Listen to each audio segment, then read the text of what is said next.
Welcome, my peeps, my peoples. Please like, comment, subscribe, share the video, and it'd be greatly appreciated from the bottom of my heart, my peeps, my peoples. So let's talk about Kim Kardashian and Donald Trump and Kanye West. So yes, Kanye West and Kim Kardashian got the plug to Donald Trump, and I guess he'll do whatever they need for him to do as long as they keep bringing up his ratings, because Kanye has brought up Donald Trump's ratings and the indigenous and African American community by 8%, the highest it's been in a long time. So one hand washes the other. So, Kanye West came out with the statement of slavery was a choice and talking about his MAGA hat. Even on the Daytona album, he's talking about wearing his MAGA hat and sliding through.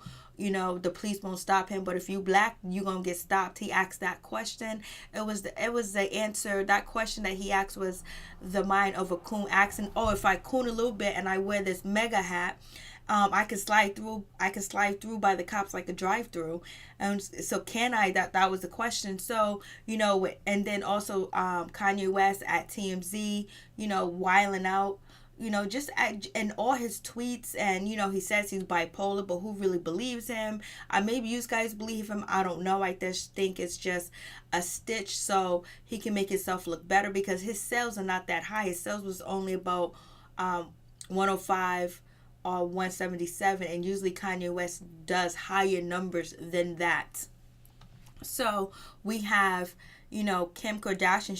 She meets up with the president on May 30th, I believe, to talk about Allison Johnson and actually getting a pardon for her, because Mrs. Johnson was serving a life sentence for drug smuggling, and also running a drug smuggling ring, and laundering money, all types of stuff. She was in the street, at that time and point, and it was her first offense, and she got hit with the life sentence. She had children, she has grandchildren now, and she was supposed to be in prison for the rest of her life, but thanks to, Kim Kardashian and also Donald Trump, son-in-law Jared, I believe, actually put together a plan of trying to get Mrs. Johnson free from prison, and it actually worked because Donald Trump actually pardoned her. So yes, that is a good look. That is wonderful. But for Donald Trump to get any type of recognition from the African American community, free Matulu Shakur,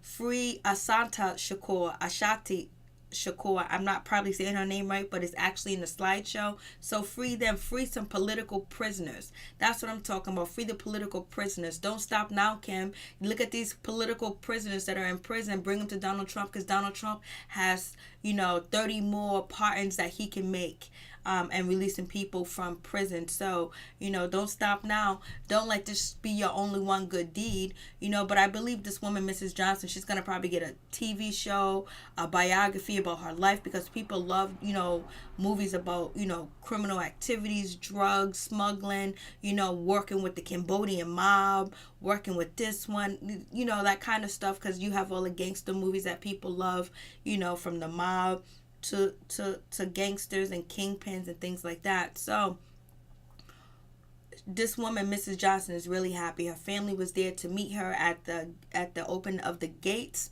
so she could be free, and she ran to her family. The age of 63, she was running. She was free. It didn't matter where it came from, but it came, like, she got free, and she could still be in prison if it wasn't for this attention towards her, if it wasn't for the relationship that Kanye West and Kim Kardashian have with Donald Trump, and then having Donald Trump, son-in-law, help with the situation. So I know it's a good thing. Like, there's nothing bad or negative that I'm going to say about this, but I'm saying there's more people to pardon Donald Trump and Kim Kardashian.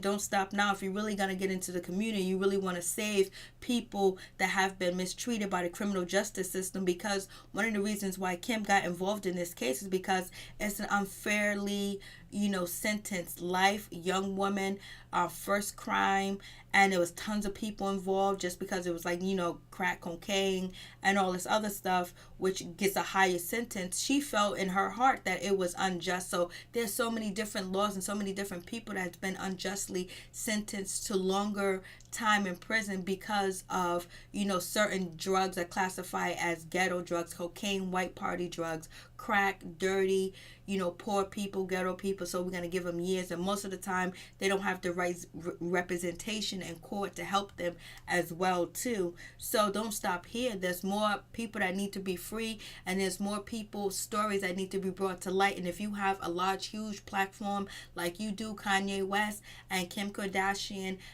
show more people, get more people pardoned, shed light on more people's stories, help more people out to get out of prison if you really want to make a change, if you really want to say that you're this peace and loving person. Because right now, Kanye West is using his platform for a lot of indigenous and African American people that do follow him and the rest of the world that do follow him to kind of sway their opinion towards Donald Trump without even knowing Donald Trump's policy. Because I wonder if we just got a chance to sit Kim Kardashian and Kanye West down, would they know any of Donald Trump's policy? How does he feel about cops killing African Americans that are unarmed? And then how Trump feels about, taking the kneel at the Super Bowl. They're not disrespecting the flag. They're not disrespecting that. They're trying to show that there's people being unjustly treated in the United States in America. And they're trying to bring attention to it because when it's on TV, football, the NFL, there's probably almost 9 to 10 million people watching these sports. So shed light on that to get people aware of what's actually going on in their neighborhoods and their communities, or what's actually happening in this country. So peace, them out, one love. Free the political prisoners.